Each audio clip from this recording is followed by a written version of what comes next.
আপন আপন কেটা? ওই তো আমার আপন ভাতিজা না, ওর লগে ওই রাস্তার মোহাবাল ঠুয়া লাগছে।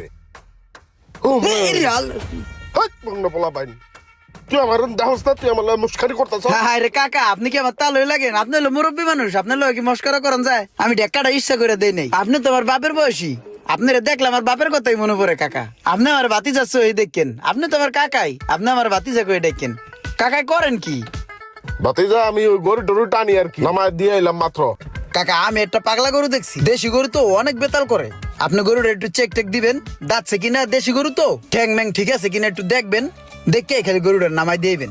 না আমার কাম আছে না, আমি দিনে 1000 টাকা কামাই, তোমার লগে যাই কি পান্তা ভাত খামুনি। আরে না না কাকা, আমি আপনার টাকা দিব তো, আপনার যা টাকা লাগে আমি দিব। আপনার আমি 2000 টাকা দিব না কাকা, চলেন। ঠিক আছে চলো। ঠুয়া খাইয়া যাওয়ার আমি সারি দিছি, আমার কাছে মাপছে